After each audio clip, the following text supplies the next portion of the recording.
Assalamualaikum warahmatullahi wabarakatuh. Selamat malam. Pertama-tama saya ucapkan terima kasih kepada pembimbing saya, baik dari PPSDM maupun dari unit kerja, Bu Eka Rini dan Bapak Dedi Hermawan.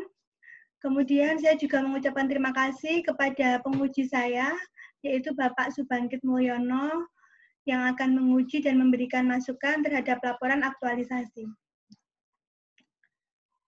Saya akan mempresentasikan laporan aktualisasi saya yang berjudul Percepatan Masa Pengerjaan Tugas Akhir Prarancangan Pabrik menggunakan sistem deadline yang terintegrasi dengan Final Assignment Management System.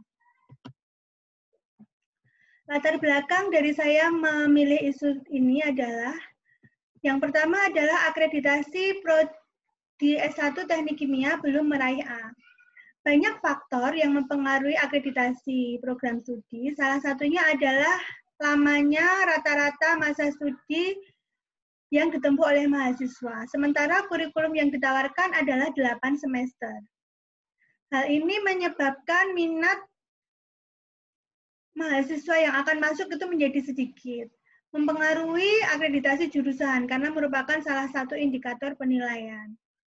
Saya yang ditugaskan sebagai koordinator skripsi oleh jurusan mengangkat isu bahwa lamanya rata-rata studi ini dikarenakan lamanya mengerjakan tugas akhir perancangan pabrik. Perlu diketahui bahwa tugas akhir dalam program studi teknik kimia ada dua, yaitu tugas akhir penelitian dan tugas akhir perancangan pabrik kimia.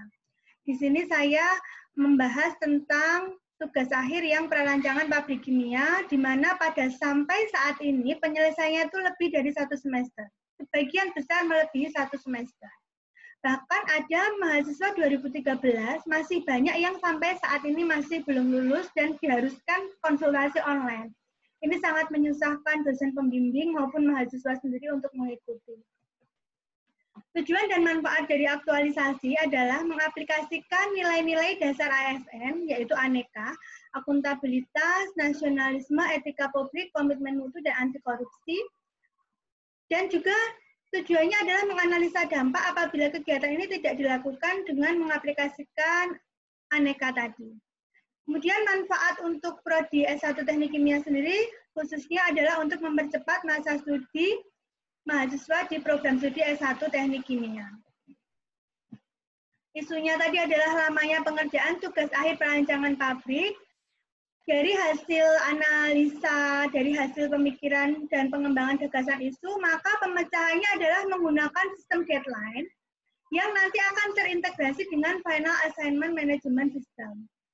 Saat ini FEMS ini sedang pada proses penyelesaian, ini sudah dibuat buku panduannya, namun belum disosialisasikan dengan mahasiswa. Sehingga memang belum terintegrasi untuk saat ini, tapi tetap akan diintegrasikan ke dalam Final Assignment Management System. Ini adalah tugas akhir perancangan pabrik, dan ini adalah tampilan atau buku panduan FEMS. Kegiatan aktualisasi yang saya lakukan di unit kerja tidak jauh berbeda dengan rancangan aktualisasi saya yang telah saya lakukan di PPSDM saat kegiatan on campus pada Februari lalu. Saya mengatakan tidak jauh berbeda karena pada kenyataannya ada perbedaan, yaitu di bidang pada bagian metode.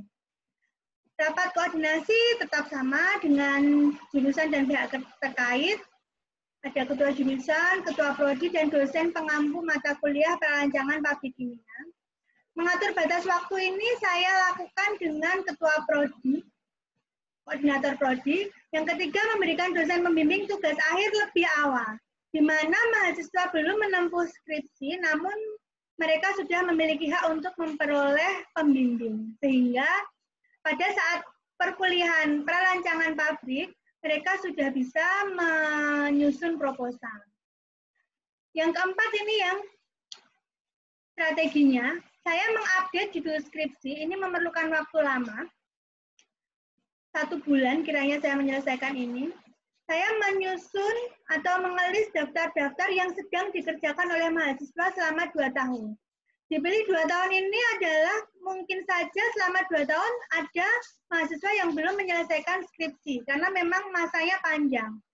Sehingga harapannya dengan list 2 tahun terakhir ini Tidak ada judul yang sama yang dikerjakan oleh mahasiswa. Yang kelima, ini yang berbeda dengan rancangan aktualisasi saya. Rancangan aktualisasi mengatakan mensosialisasikan, namun per tanggal 16 Maret Rektor UPN mengedarkan surat bahwa semua dosen, pendidik, tenaga kependidikan, dan mahasiswa harus belajar dan bekerja dari rumah, sehingga menginformasikan ini tidak dengan cara sosialisasi, namun dengan cara tertulis, yaitu menggunakan surat pengantar untuk pembimbing. Ini penerapannya, saat ini penerapannya sudah sampai mereka memperoleh judul dan menyusun proposal, karena memang masih dalam kuliah perancangan pabrik kimia. Yang ketujuh, mengevaluasi penerapan pengerjaan tugas akhir perancangan pabrik. Ini adalah jadwalnya, kami pulang dari PPSDM awal Maret, dan kami langsung mengaktualisasikan rancangan yang sudah kami buat. Yang simultan dan memerlukan waktu lama adalah memberikan dosen pembimbing dan mengupdate judul skripsi. Nah, ini kita sampai sini ya, sampai penerapan, dan evaluasi ini akan terus dilakukan sampai besok akhir semester ini dan semester depannya lagi saat mereka input skripsi. Adapun keterkaitan nilai aneka harus selalu ada, harus diimplementasikan pada setiap kegiatan aktualisasi yang saya lakukan. Akuntabilitas mencakup kepemimpinan, transparansi, kepercayaan, nasionalisme adalah selalu mengamalkan sila-sila Pancasila, etika publik termasuk kejujuran, tanggung jawab, integritas, dan menjaga rahasia. Komitmen mutu adalah tetap mementingkan efektivitas, efisiensi, tetap berinovasi dan berorientasi terhadap mutu. Anti korupsi termasuk kejujuran, peduli, mandiri, dan berani. Adapun ini adalah penerapan aneka terhadap kegiatan atau di dalam kegiatan aktualisasi. Misalnya, pada kegiatan pertama, koordinasi yang mencakup nasionalisme adalah kita harus mampu menerima saran, baik dari atasan, dari rekan sejawat, kita harus saling menghormati setiap peserta rapat. Kita harus sopan, etika publik, terhadap atasan, terhadap rekan sejawat, bahkan terhadap mahasiswa. Bukti-bukti akan saya sampaikan di belakang. Mengatur batas waktu ini terkait dengan kedisiplinan. Dosen juga harus disiplin, tidak hanya mahasiswanya saja. Dalam pembimbingan, dosen juga harus disiplin. Memberikan dosen pembimbing lebih awal, mengupdate judul skripsi ini harus dilakukan secara terbuka sehingga mahasiswa itu tidak ada yang merasa dicurangi, tidak ada cepat-cepatan karena semua sudah saya share melewati media Google Classroom. Menginformasikan ke pembimbing yang tadinya mensosialisasikan, saya ganti menjadi menginformasikan, ini melalui bukti fisik yaitu surat pengantar untuk pembimbing, nanti saya tunjukkan. Menerapkan sistem deadline pada saat ini sudah sampai mendapatkan judul dan menyusun proposal. Mengevaluasi penerapan ini akan tetap dilakukan sampai akhir semester depan. Analisis dampak ini apabila nilai-nilai ASN tidak dilaksanakan pada setiap kegiatan aktualisasi, misalnya pada kegiatan kedua, tidak ada yang mengatur batas waktu, maka tetap saja pengerjaan tugas akhir akan lama. Mereka tetap bermalas-malasan untuk mahasiswa. Dosen juga tidak tahu schedule sehingga akan molor. Seperti itu. Tidak mengupdate judul skripsi, kita tidak terbuka, maka mahasiswa akan merasa dirugikan. Mahasiswa akan berlama-lama di bagian awal untuk menentukan judul dan menyusun proposal. Nah, ini adalah kegiatan aktualisasi yang saya lakukan di program studi teknik kimia. Ini adalah bukti-buktinya bahwa saya itu berkonsultasi dengan mentor saya, pembimbing saya di unit kerja, yaitu Bapak Julius Dedi Hermawan. Di sini beliau membimbing saya dengan sangat sabar. Saya berkonsultasi di ruangan Pak Dedi di jurusan Teknik Kimia UPN Condong Cakdus. Ini ruangan beliau. Masukan-masukannya sangat bermanfaat bagi saya. Kemudian ini adalah koordinator Prodi S1 Teknik Kimia. Perlu diketahui bahwa saya masih berstatus CPNS sehingga belum bisa membimbing tugas akhir perancangan pabrik. Namun saya ditugaskan sebagai koordinator. Maka saya harus berkonsultasi dengan koordinator Prodi S1. Ini saya berkonsultasi di ruangan Bu Tutik Muji, koordinator saya. Sehingga dengan berkonsultasi ini, mendapatkan masukan dari Bu Tutik ini, saya bisa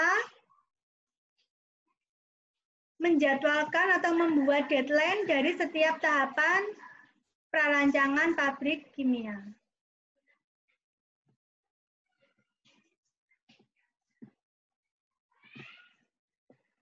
Kemudian ini adalah deadline yang dihasilkan dari saya berkonsultasi dengan Bu Tutik Muji. Ini adalah saat ini, mahasiswa input mata kuliah perancangan pabrik kimia. Mereka mengajukan judul dan saya beri batas waktu, deadline tadi, dan disepakati oleh mahasiswa dan dijalankan. Sekarang dia menyelesaikan proposal sampai akhir semester besok.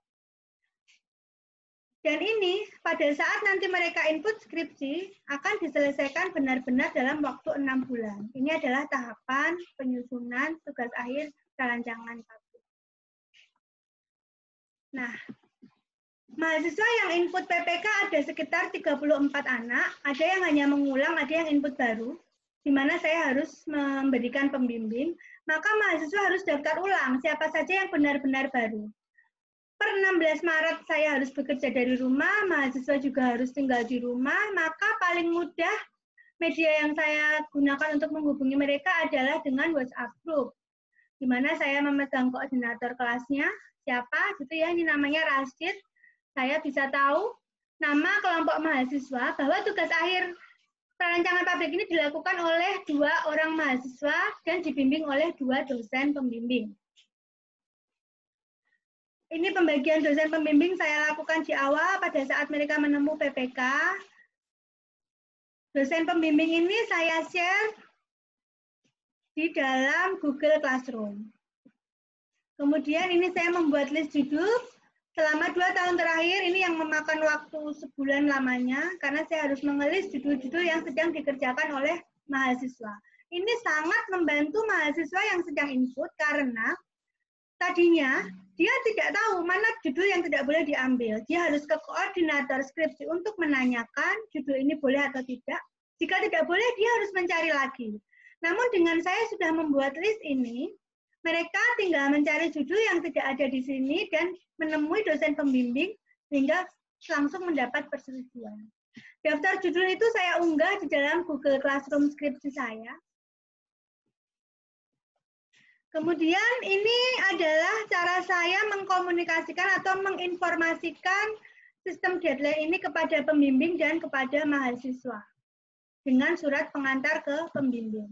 Di mana surat pengantar ke pembimbing ini sudah mengandung deadline yang tadi sudah saya konsultasikan dengan koordinator Prodi S1 Teknik Kimia.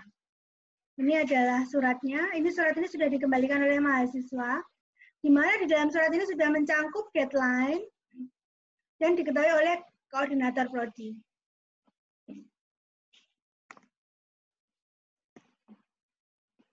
Kemudian menerapkan sistem deadline, saya sudah menerima daftar pendaftaran judul di dalam Google Classroom saya. Ini adalah sudah ada 9 kelompok, artinya sudah ada 18 mahasiswa yang mengumpulkan judul dan sedang menyusun proposal dari 34 mahasiswa yang input. Evaluasi kegiatan sampai saat ini progresnya sedang pada tahap penyusunan proposal. Tentu saja belum selesai tugas akhirnya. Belum tahu apakah 6 bulan, tapi dilihat dari progresnya bahwa saat ini dia itu sudah mendapatkan judul, sudah di ACC dan sudah sampai tahap proposal, bisa saya tekankan bahwa tugas akhir perancangan pabrik ini akan selesai lebih cepat. Walaupun ada permasalahan pandemi COVID-19 di mana kita harus belajar, mahasiswa harus belajar dari rumah, kita harus bekerja dari rumah. Semua secara online. Permasalahan juga muncul ketika mahasiswa yang sudah pendadaran ini. Pendadaran juga harus dilakukan secara online. Kesimpulannya, meskipun ada beberapa kendala, sistem penerapan deadline ini efektif untuk mempercepat masa studi pengerjaan tugas akhir. Terlaksananya kegiatan ini diharapkan dapat mempercepat masa pengerjaan tugas akhir perancangan pabrik kimia tanpa mengurangi kualitas skripsi mahasiswa jurusan Teknik Kimia UPN Veteran Yogyakarta. Caranya, Final Assignment Management System belum dipublikasikan ke mahasiswa, maka sarannya saya sebagai koordinator skripsi dan juga admin dari FEMS berkoordinasi untuk mensinkronkan antara aplikasi dengan program apa yang ada di kegiatan aktualisasi saya. Demikian presentasi dari saya. Terima kasih. Wassalamualaikum warahmatullahi wabarakatuh.